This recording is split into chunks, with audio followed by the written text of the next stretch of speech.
Olá, sejam bem-vindos ao nosso primeiro aulão de revisão para o Enem.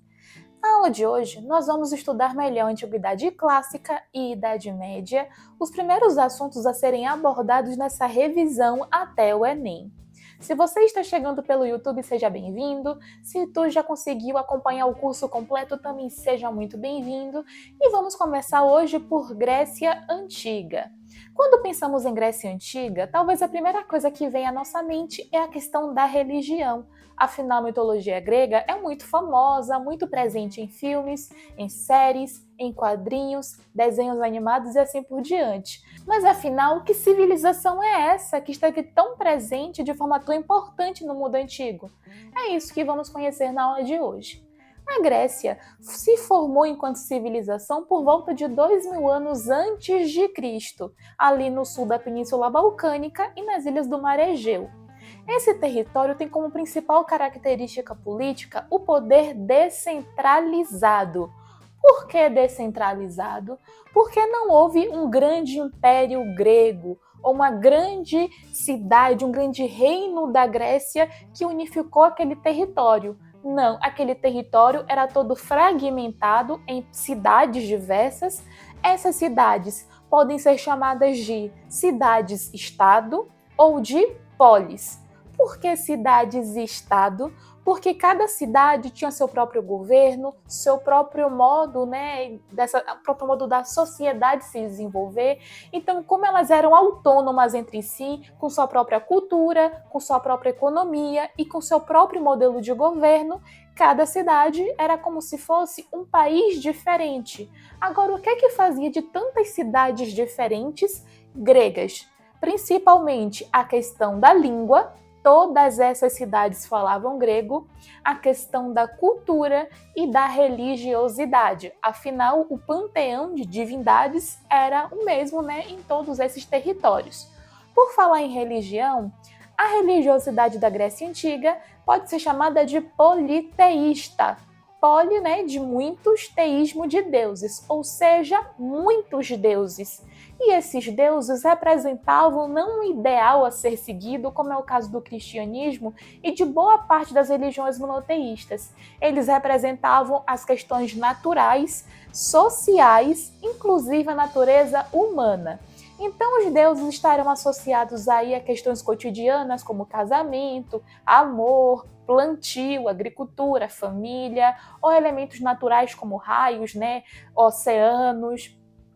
E tendo comportamentos, tipicamente humanos, como adultério, traição, inveja, vingança. Então, tudo isso vai estar muito presente na mitologia grega como um todo. Afinal, os mitos religiosos serviam para explicar questões sociais, questões naturais e também questões relacionadas aí à própria natureza humana, ok? Dentre as cidades gregas que nós comentamos, teve duas cidades principais que terão destaque tanto por serem importantes, tanto também por serem muito opostas entre si. Essas cidades serão Esparta e Atenas. Esparta era uma cidade que ficava na região do Peloponeso, onde a agricultura se desenvolveu de uma forma mais significativa do que na região de Atenas, que estava no litoral, na região da Ática. Em Esparta, eles tinham uma cultura fortemente militarizada, onde os nobres de Esparta, chamados de esparciatas, justamente exerciam essa função militar, se dedicavam exclusivamente a essa atividade. Enquanto que os outros grupos sociais, além de não terem acesso a essa atividade, também não eram considerados cidadãos. Então, a questão da cidadania em Esparta pode ser chamada o quê? De oligárquica. Você tem que ser nobre, você tem que ser da elite para ter acesso a essa cidadania, ok? E os outros grupos? São grupos trabalhadores, como é o caso dos periecos, que são aí, trabalhadores do Estado espartano, porém livres, e os ilotas, que são escravos aí desse Estado espartano. Dentro de Esparta, o modelo político era uma diarquia. Dia de 2 hierarquia, né, poder. Então temos aí, em vez de uma monarquia, temos 2 reis governando Esparta. E claro que esses reis serão aí, né, do grupo nobre de Esparta, ou seja, será do grupo dos esparciatas. Então, em Esparta, temos o modelo diárquico, onde um grupo específico da nobreza, o mesmo que tem ali domínio das forças armadas, também está presente na política. Enquanto que em Atenas, a rival aí de Esparta, teremos o modelo chamado democrático. Por quê? Porque o povo tomava as decisões, né, dentro das cúpulas políticas. Agora, vale lembrar uma coisa. A democracia ateniense é muito diferente da democracia, por exemplo, do Brasil. No Brasil, a democracia é representativa, ou seja, em épocas de eleições, nós escolhemos representantes e são esses representantes que vão governar de fato. Em Atenas, não. Os chamados cidadãos se reuniam nas assembleias e deliberavam as questões públicas, porque justamente, né, a democracia está relacionada aí a esse poder popular. Agora, para ser cidadão em Atenas, você não precisava ser rico nem nobre. Porém, tinha barreiras aí que limitavam quem seria ou não cidadão. Em Atenas, você teria que ser homem, maior de 18 anos, nascido em Atenas e filho de pais atenienses. Afinal, mulheres, crianças, jovens, estrangeiros e escravos não tinham direito aí à cidadania. Porém, se você fosse filho de pais atenienses, nascido também em Atenas, livre, homem e maior de idade, independente da sua renda, você seria aí um cidadão. Então vamos lá. Poder na Grécia como um todo descentralizado. Cada cidade tinha seu próprio governo, seu próprio modo de ver a vida, né? E suas próprias características. O que fazia dessas cidades todas gregas era a língua, a cultura e a religião. Essas cidades poderiam ter modelos diversos de política, como nós vimos em Esparta, temos um poder ligado à aristocracia de Esparta, à nobreza de Esparta, que vai governar aí tanto nessa questão da diarquia, né, dos 2 reis espartanos, como também nas assembleias que regem esse estado, enquanto que em Atenas o poder é mais popular. Contudo, para esse povo ter acesso à cidadania, ele precisa ser, né, ateniense, filho de pais atenienses, ser livre, ser homem e maior de idade. Até aqui tá tranquilo? Qualquer dúvida, comenta aqui embaixo, ok? Também tem alguns eventos que ocorreram aqui na Grécia Antiga que a gente precisa ter em mente justamente para o Enem e para os vestibulares, como é o caso das chamadas guerras médicas, que será um conflito entre gregos e persas. A Pérsia, aqui em meio ainda a esse contexto de mundo antigo, começa a se tornar um grande império, se expandindo ali pelo Oriente Médio e começa a marchar também rumo ao Ocidente. Então, as ilhas gregas na chamada Ásia Menor são as primeiras a serem invadidas pelo Império Persa, e eles acabam chegando até o continente. Vocês lembram que eu acabei de dizer que a Grécia, o poder era descentralizado, né? Pois bem, então os gregos, para se defender dos persas, montam a liga chamada Liga de Delos, que não vai ser, digamos que uma unificação, mas será uma aliança militar entre as cidades gregas para combater esse inimigo comum, né? Esse estrangeiro que está invadindo ali o território. Então, a partir da Liga de Delos, no momento que passa a ser liderada por Atenas, os persas são derrotados e expulsos aí do território grego. Quando essa liga, quando essa guerra, ela se conclui, temos início uma nova tensão aqui na Grécia, porque Atenas, como ela lidera a liga no momento da vitória, ela fica cheia de poderes, né? Ela acumula poderes, acumula privilégios, o que deixa os espartanos um tanto quanto enciumados, afinal, Atenas pouco a pouco está se tornando, né, uma hegemonia ali na Grécia. Então, Esparta, com suas aliadas, declaram guerra a Atenas, e aí teremos mais uma guerra chamada Guerra do Peloponeso, que será um conflito entre Esparta e seus aliados contra Atenas e seus aliados. Essa guerra vai durar bastante tempo e, embora Esparta saia vitoriosa, ela sai muito fragilizada, né? Assim como a própria Atenas também.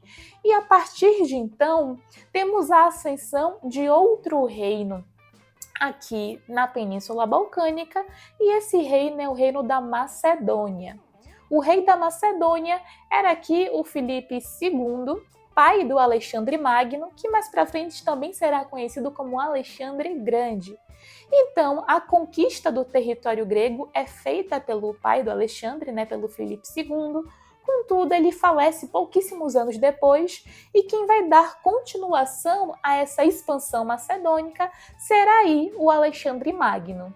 E ele expande seu território muito além da Península Balcânica, chegando a dominar o Egito, boa parte do Oriente Médio, a Fenícia, chegando até mesmo a invadir parte da Índia, só para vocês terem ideia de quanto esse império foi extenso, o maior até aquele momento.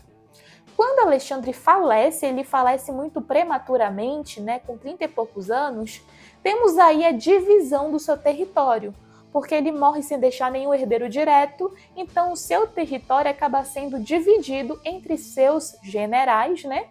E dentre eles, o general Ptolomeu, guardem essa informação, que será aí, digamos que o administrador, né, o governante do Egito, se tornando aí o primeiro faraó da dinastia ptolomaica, que inclusive é a dinastia da Cleópatra, que será a última faraó independente do Egito.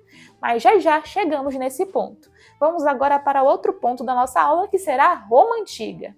Roma Antiga é uma civilização que vai se desenvolver por volta de 1000 anos antes de Cristo na Península Itálica.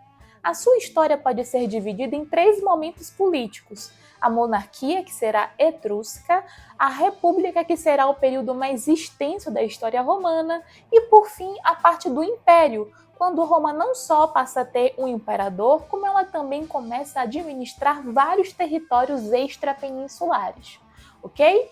Como nós estamos nos preparando para o Enem, vamos focar naquilo que é mais recorrente nas provas, que são o período republicano e também o período do Império, tá bom? A República Romana, ela era principalmente governada pelos senadores e magistrados. Esses senadores e magistrados eram todos membros das famílias nobres de Roma, as famílias patrícias. Essas famílias compunham a nobreza romana e era a única que tinha acesso à terra, a privilégios políticos, a influência nesses meios sociais, e os únicos também que poderiam aqui ocupar esses cargos de senadores até algumas revoltas populares que vão instituir aí o cargo de tribuno da plebe. Ok? Mas antes disso, só os patrícios poderiam ocupar cargos públicos. Depois dos patrícios, teremos plebeus ou camponeses, que são pessoas livres, mas que não gozam dos privilégios, não têm direito à posse de terra, então estão ali enquanto classe produtiva. E depois os escravos, que poderiam ser tanto escravos por conta de conflitos, né, povos derrotados que foram capturados e escravizados, ou até mesmo romanos sendo escravizados por conta de dívida. A escravidão por dívida era muito comum não só em Roma, mas também na Grécia, na verdade, em muitas civilizações do mundo antigo. Afinal, se você pega dinheiro com alguém e não consegue pagar aquele valor na data estipulada, o seu credor tem o direito de te escravizar para que sua dívida seja quitada, ou a ti ou a alguém da sua família. Então, essa prática era muito comum.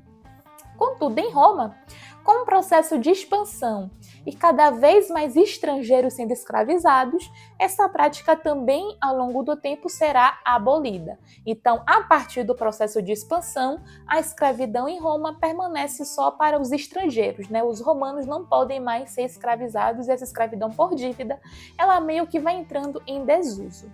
Até aqui tá de boa, gente? Lembrando que qualquer dúvida, comenta aqui embaixo que eu vou responder aí nos comentários, tá bom? Mas vamos lá. Já o processo de expansão tem início com as chamadas Guerras Púnicas, que é justamente o processo onde Roma, empreende uma grande invasão à cidade de Cartago. Vamos pensar em Cartago, que ficava no norte da África e foi originalmente fundada por fenícios, enquanto um polo comercial muito importante.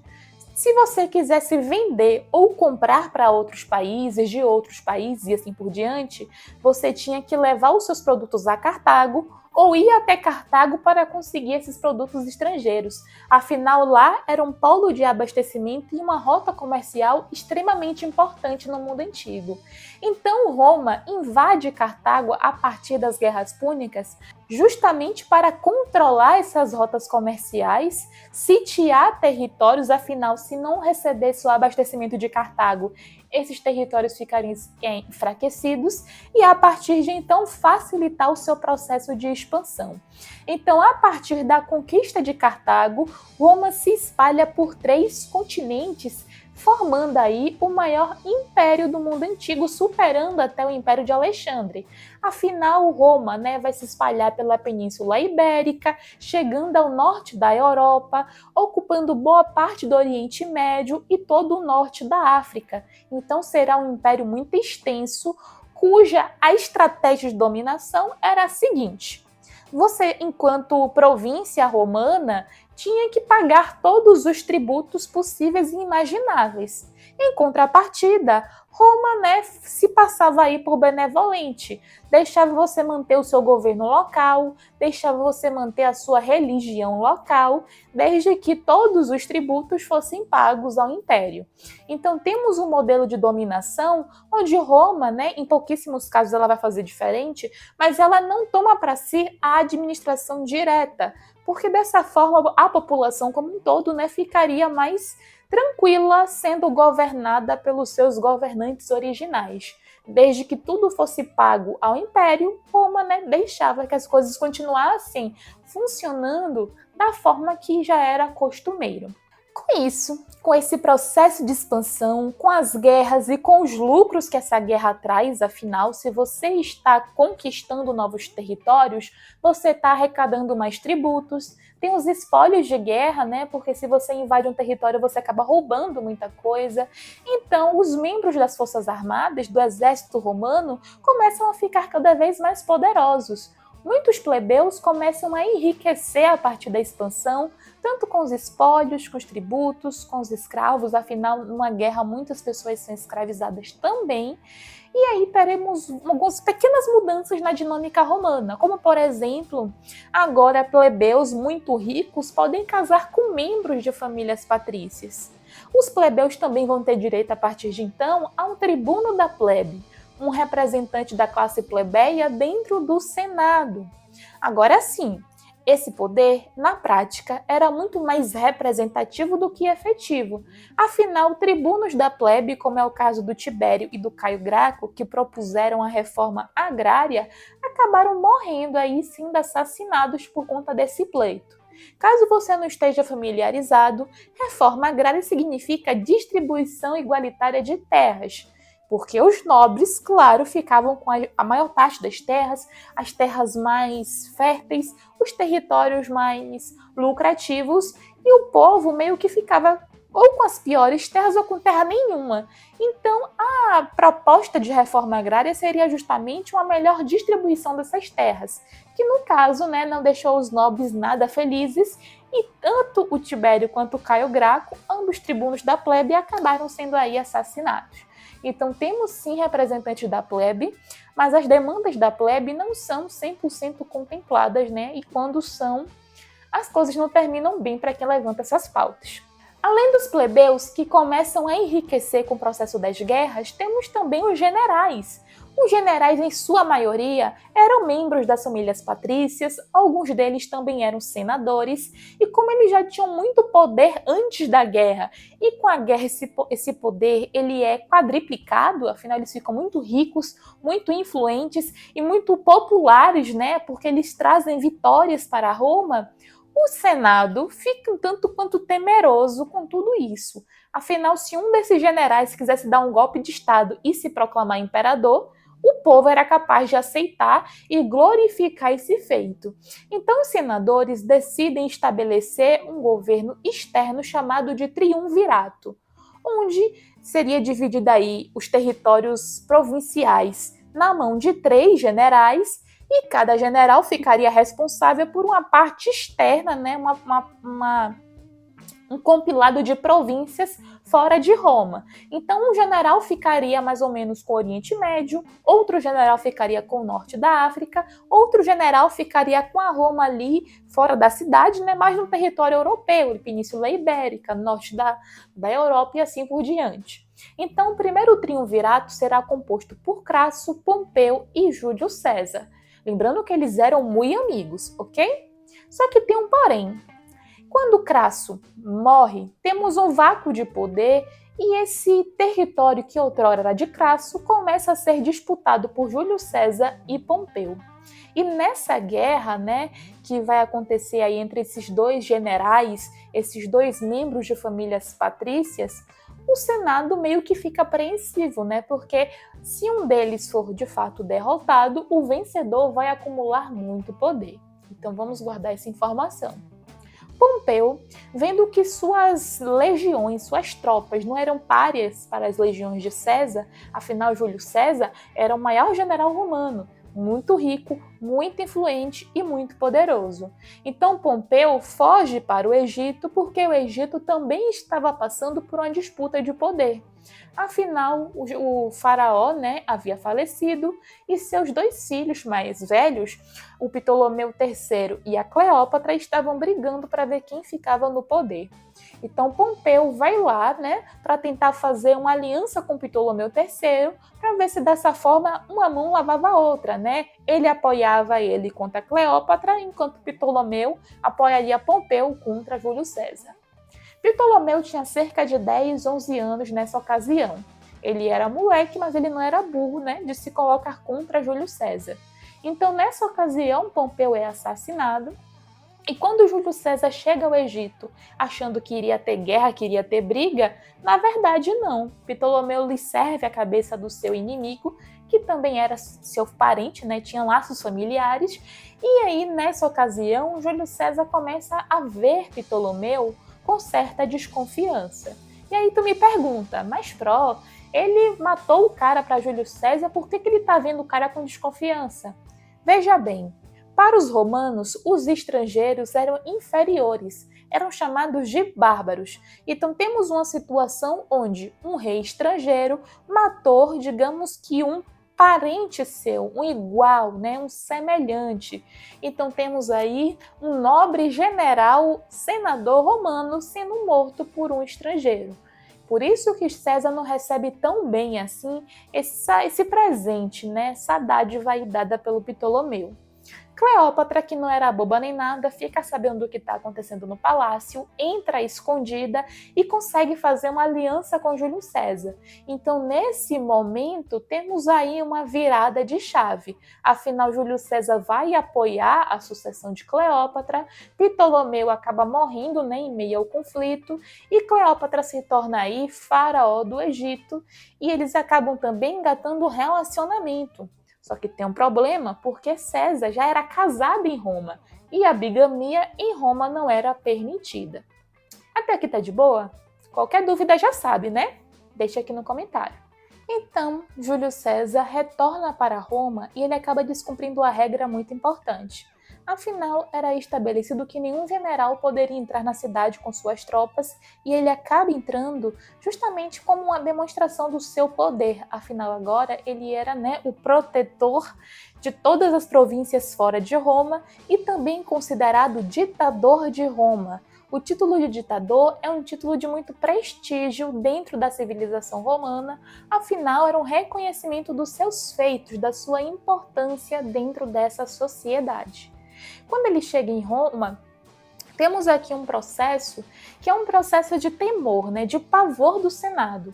Afinal, César era tão poderoso, tão popular e tão influente que se ele se declarasse imperador de Roma, o Senado não teria como fazer frente a esse poder. Até porque César, ainda que fosse um senador também, ele não era lá muito, digamos que, influenciável por esse Senado, né? Influenciado por esse Senado. Então temos aqui um momento onde o Senado começa a tramar o assassinato de Júlio César. Então, em uma manhã de Assembleia do Senado, Júlio César é assassinado num atentado, né, orquestrado e executado por todos os senadores. Cada um dos senadores levou uma faca familiar, né, uma arma de família, e apunhalou o Júlio César com mais de 70 facadas. Inclusive, até um afilhado de Júlio César chamado Brutus participa do atentado, e aí que tem aquela frase famosa: até tu, Brutus, porque até Brutus foi lá e participou, né, dessa emboscada. Com a morte de Júlio César, o Senado rapidamente monta um segundo triunvirato, com pessoas ligadas a Júlio César. Então teremos aí nesse segundo triunvirato o Marco Antônio, que era homem de confiança de Júlio César, o Lépido, que era outro general próximo a ele, e o Caio Octávius, que era o sobrinho-neto de César e acaba herdando tudo que era de César. Porque, veja bem, César não tinha filhos homens romanos, né? E o filho que ele teve com Cleópatra, por ele já ter um casamento antes, o casamento com Cleópatra não foi, digamos que, legalizado em Roma. Logo, o filho que teve com ela era um bastardo e logo não era legítimo, por não ser legítimo não tinha direito à herança. Então temos aqui uma questão onde o herdeiro masculino mais próximo de Júlio César, afinal a sucessão romana se dava dessa forma, era o seu sobrinho neto, logo Caio Octávio acaba herdando tudo e começa a se chamar também de César. Ele começa a se chamar de Octávio César porque ele, como ele herda tudo, ele acaba pegando também um sobrenome para ele. Isso é muito importante porque quando a gente pensa em imperador romano, a gente sempre pensa nele sendo chamado de César. Mas César nunca chegou a ser imperador. Então, por conta dessa herança de Caio Otávio, que no futuro virá a ser imperador, que todos os imperadores passam a se chamar também de César. Esse segundo triunvirato se gostava tanto quanto 3 escorpiões dentro de uma garrafa. Daí tu já tira que era muito amor, só que não. Contudo, eles conseguiram, digamos que estabelecer uma relação tranquila até que Lépido morre. E nós já vimos que, dentro de um triunvirato, quando há um vácuo de poder, inevitavelmente há disputa pelo mesmo.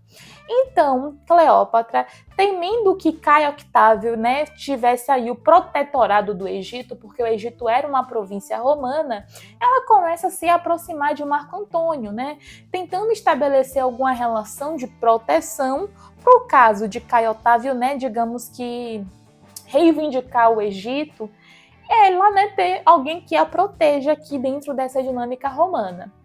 Quando Marco Antônio se envolve com Cleópatra, eles também engatam um relacionamento a partir de então, nos trazendo novamente aquele problema dele já ser casado em Roma, inclusive casado com a irmã de Caio Otávio. É um caso de família mesmo, viu?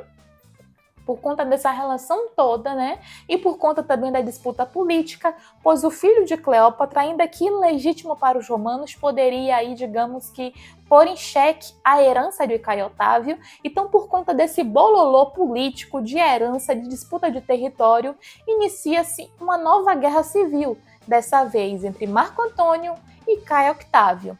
E o Senado, que já tinha, digamos, certo poder sobre Caio Otávio, acaba apoiando Octávio nessa disputa, e dessa forma Cleópatra e Marco Antônio são derrotados, Marco Antônio morre, Cleópatra se envenena, o filho dela também é assassinado, e como o segundo triunvirato chega ao fim, temos aí Octávio, agora sendo chamado de Octávio Augustus César.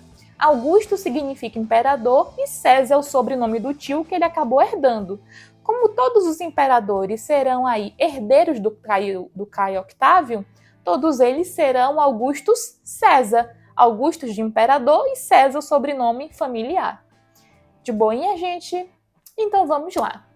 Como eu falei com vocês, o Império Romano agora, além de ser um império por dominar muitos territórios, também é um império por ter um imperador. E dentro desse território, na região da Galileia, surgirá uma religião monoteísta baseada no judaísmo, chamada aí de cristianismo.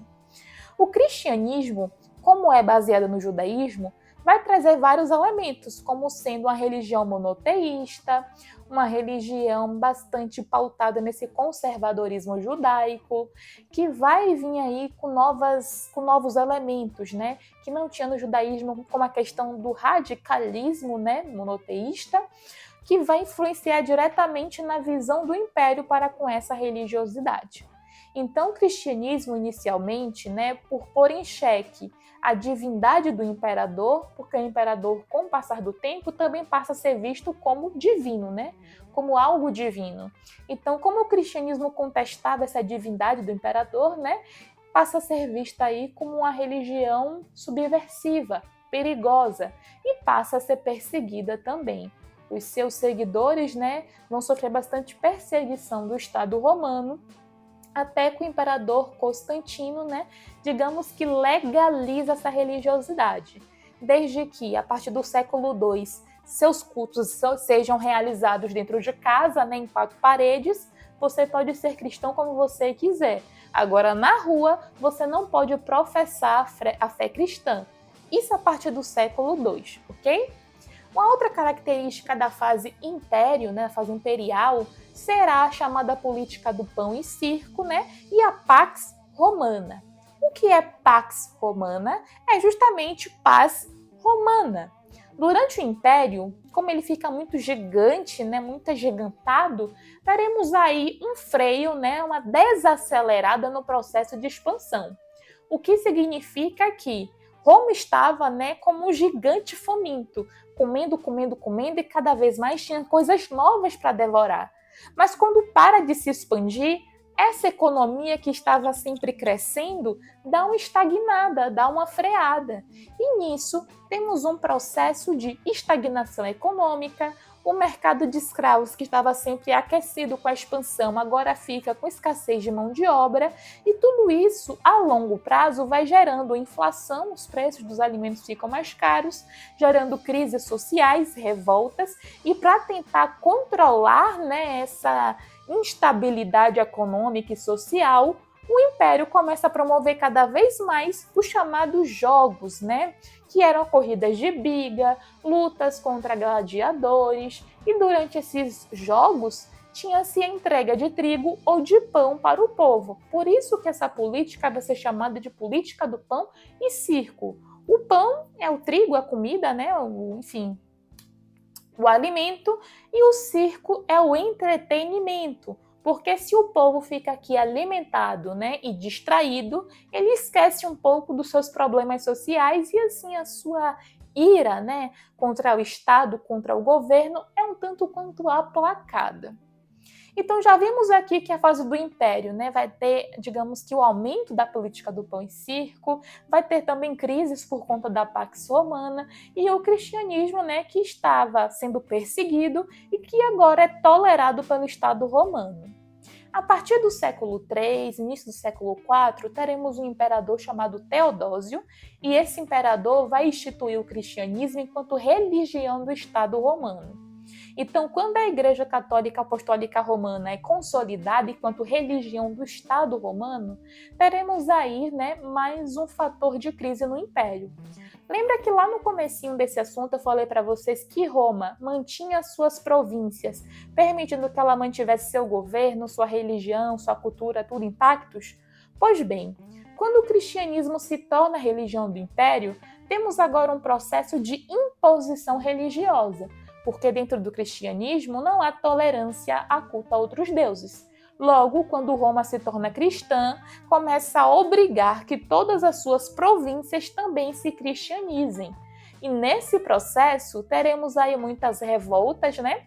Os povos nórdicos, principalmente germânicos, começam a se rebelar contra o Império Romano, e tudo isso somado à crise de escravos, somada também à crise econômica, à instabilidade social e ao enfraquecimento desse governo, vão levar à ruína desse império no século V depois de Cristo, até que ele deixe de existir, pelo menos, né, no Ocidente. No Oriente, ainda teremos aí a cidade de Constantinopla como expoente resistente aí, né, do Império Romano, mas que também ao longo do tempo vai se desenvolver de uma forma diferente da Roma Ocidental. Então, com isso, fechamos aqui Roma Antiga e damos início a outro período, porque o século V, além de marcar o fim da Roma Antiga, também marca o fim da Antiguidade e dá início a outro período chamado de Idade Média. A Idade Média vai do século V, da queda da Roma Ocidental, e vai até o século XV, a queda da Roma Oriental. Mas já já vamos mergulhar nesse assunto. Lembrando que qualquer dúvida, deixa aqui nos comentários. Idade Média é justamente esse contexto, de transição. Por isso que a média, mediando a antiguidade, e a chamada Idade Moderna. É um período de 1000 anos, 10 séculos, que vai do 5 ao 15, e que também é dividido em dois momentos. A Alta Idade Média, que são os primeiros 500 anos, e a Baixa Idade Média, que são os últimos 500 anos. Esse período é muito marcado pela ruralização. Ruralização, ou seja, a população da Europa vai se tornando rural. Isso porque, com o fim do Império, meio que se perde também aquele poder que protegia aquela unidade europeia. E como fica tudo vulnerável, vários povos começam a brigar entre si para ver quem se torna o poder, quem se torna poderoso dentro desse contexto. E com isso, permanecer nos centros urbanos se torna muito perigoso, afinal sabemos que em uma guerra, quem está nas cidades está sempre mais vulnerável do que quem está no campo. Então, de uma forma geral, na Europa, vai haver um movimento de ruralização. Quem tem suas propriedades agrícolas, quem tem suas fazendas, quem tem seus territórios fora das cidades, migra para esses territórios. E os pobres que não têm terra vão atrás em busca de abrigo. E em troca desse abrigo, oferecem sua mão de obra, seu trabalho. Então, além da ruralização, temos também o colonato, que vai ser aí justamente essa dinâmica dos pobres se abrigando nas terras dos ricos em busca de abrigo, proteção e, em troca, trabalhando. Esse sistema de colonato dará origem ao sistema feudal que vamos conhecer melhor já já, ok? Uma coisa importante também de se ter em mente é que Roma deixa de existir enquanto império, mas a Igreja Romana continua existindo e ela vai usar várias estratégias para se manter no poder. Uma delas é fazer alianças com os reinos chamados bárbaros que estão surgindo, que estão emergindo aqui na Europa. Então, como era essa dinâmica? O Papa chegava no rei e falava: rei, você conquistou esse território, mas você meio que não tem muito prestígio, não tem muita segurança aqui, legitimidade. Mas a gente pode fazer um acordo. Eu te reconheço enquanto rei em nome de Deus e você me reconhece enquanto autoridade religiosa. Então, com essas alianças, a Igreja Católica vai se espalhando por toda a Europa e, para facilitar essa expansão, ela começa a se apropriar de datas comemorativas de festas pagãs, como, por exemplo, o solstício de inverno agora celebra o nascimento de Cristo, o solstício de primavera no hemisfério norte celebra agora a Páscoa, e a morte de Cristo, e sempre pegando elementos das festas tradicionais, como, por exemplo, o pinheiro do solstício de inverno agora passa a ser árvore de Natal, os ovos e os coelhos, que representam a fertilidade da primavera, agora também são símbolos de Páscoa, o solstício de verão, que acontece no mês de junho na Europa, agora passa a ser festa de São João, e eles pegam a prática das fogueiras, que já era uma prática pagã. Então temos aí a apropriação de festas e símbolos do paganismo, mas dando um novo sentido, um significado cristão. Tudo isso para facilitar esse processo aqui de conversão desses povos. Indo, avançando um pouquinho no tempo, esse sistema de colonato e esse processo de cristianização será bastante significativo para um sistema que vai se formar aqui entre o século VI e o século XI, chamado de feudalismo. O feudalismo, nessa palavra, vem da palavra feudo, que significa terra. Então temos um sistema todo baseado na terra. No sistema feudal, temos uma pirâmide social, onde no topo está a igreja, a instituição católica, a única instituição cristã da Europa. Era muito poderosa ao ponto de ficar acima dos nobres, acima dos reis, dos príncipes, afinal não tem ninguém acima de Deus, na verdade. E a igreja está aqui na Terra representando quem? Representando Deus. Depois a nobreza, que é essa elite dona das terras, e depois os plebeus, que são os servos. Você não ser nobre, você não ser da igreja, significa você ser servo. Os servos são descendentes daquelas pessoas pobres que foram ser colonas, né, nas terras agrícolas dos nobres. Lembra do colonato pós-queda do Império Romano? Então, essas pessoas ficaram séculos morando nessas terras e o sistema de servidão começa a ser consolidado ao ponto de você nascer servo, morrer servo e não ter nenhuma perspectiva de mudança de vida. Afinal, você nascia, crescia e morria naquele território, nunca saía daquele território porque as estradas eram totalmente perigosas, né, hostis. Então, aquele era o mundo que essas pessoas conheciam. E se você nasce servo, você não consegue ser nobre. Se você nasce nobre, por mais pobre que você fique, você nunca será um servo. Porque temos aqui uma condição de nascimento. O nobre, ele é nobre por uma questão de nascença. Na época se dizia, né, do sangue azul, um sangue diferenciado, um bem-nascido. Diferente do plebeu que não goza aí dos privilégios de nascença. Tudo muda aqui a partir do século XI depois de Cristo. No século XI depois de Cristo, teremos algumas mudanças climáticas e também na tecnologia agrícola que vão favorecer o excedente na produção do feudo. Isso porque dentro do feudo, tudo que era produzido era consumido, mas a partir do século XI passa a ter excedente de produção. E se está sobrando comida no feudo, tem que dar um jeito de escoar e ter algum lucro, né? E ter algum benefício com tudo isso. Então, inicialmente, as estradas passam a ser pavimentadas novamente para fazer troca de produtos entre feudos e depois para a montagem de feiras. Essas feiras eram temporárias, passam a ser permanentes e esses feirantes começam a morar nessas feiras. Para se proteger, essas feiras passam a ser muradas e assim nascem os burgos, as cidades medievais. Então temos um processo onde o renascimento do comércio também vai marcar o renascimento da urbanização. Então, comércio e urbanização estão de mão dados aqui na Idade Média. Afinal, um depende do outro, né, para sobreviver.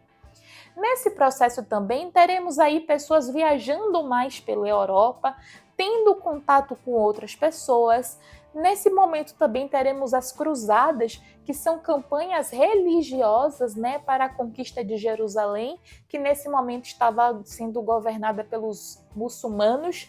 Então temos aqui a igreja e a nobreza europeia querendo cristianizar Jerusalém. E teremos aí mais contato com ideias do Oriente, com novas formas de pensar, com novas formas de ver o mundo, com novos produtos, né? Porque esse contato com o Oriente também introduz produtos do Oriente no comércio europeu.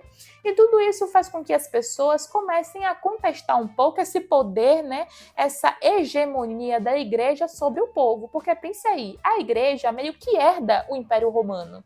Pelo menos o império ideológico e econômico. Afinal, a igreja vai ser a maior senhora feudal. Em todos os feudos tinha uma parte que era administrada pela igreja, afinal o feudo tinha que ter uma capela, tinha que ter um cemitério, e quem administrava essa parte do feudo era a igreja não pagava impostos e ainda lucrava muito com os dízimos, com a venda de produtos, né, chamados de indulgências, artefatos sagrados. Enfim, a igreja era muito poderosa, muito rica e muito luxuosa. Então, nesse contexto, algumas pessoas começam a criticar, né? Ainda que de forma indireta, ainda que não seja uma crítica direcionada especialmente à igreja, mas se você contestasse de alguma forma a instituição, você estaria simbolicamente contestando a Deus. Então, a igreja, para se manter no poder, cria um aparelho repressivo chamado Tribunal do Santo Ofício. O Tribunal do Santo Ofício, criado no século XII, era tipo um tribunal judicial eclesiástico que julgava os pecados, ou seja, crimes religiosos. Então serão aqui perseguidos principalmente os hereges, lembrando que herege é o cristão que contesta a igreja. Se você não é cristão, você é pagão. Agora, se você é cristão e você está falando da igreja, está contestando a igreja, você é um herege. Também será perseguida aqui os sodomitas, que são os homens que se relacionam com outros homens. Também serão perseguidos aqui os chamados usurários, que são aquelas pessoas que estão emprestando dinheiro a juros, porque pela lógica da igreja, o tempo pertence a Deus. O usurário, ele está cobrando em cima da passagem do tempo, afinal os juros funcionam dessa forma, né? Quanto mais o tempo passa, mais os juros crescem.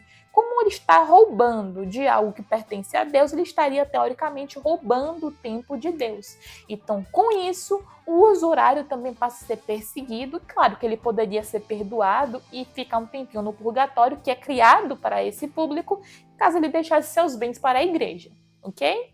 Também serão perseguidos aqui os judeus, porque judeu, além de não ser cristão, não contribui financeiramente para a igreja.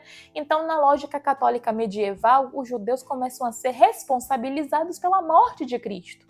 Afinal, segundo o Evangelho, temos aí uma passagem onde o Pôncio Pilatos pergunta ao povo: quem vocês querem que eu salve, Jesus ou Barrabás? E o povo judeu escolhe quem?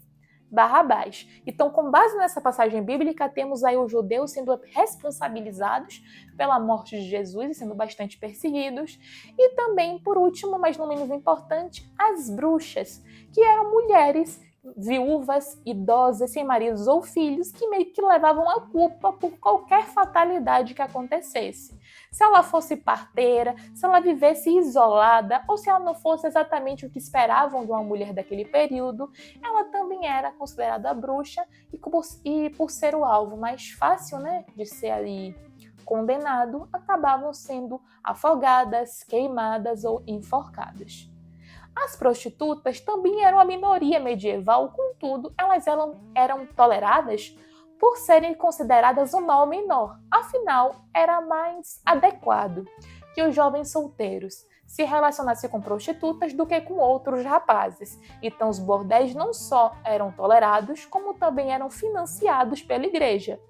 E no fim das contas, os rapazes que gostavam de rapazes continuavam se relacionando com rapazes, enquanto que os bordéis eram frequentados principalmente pelos homens casados e pelos padres.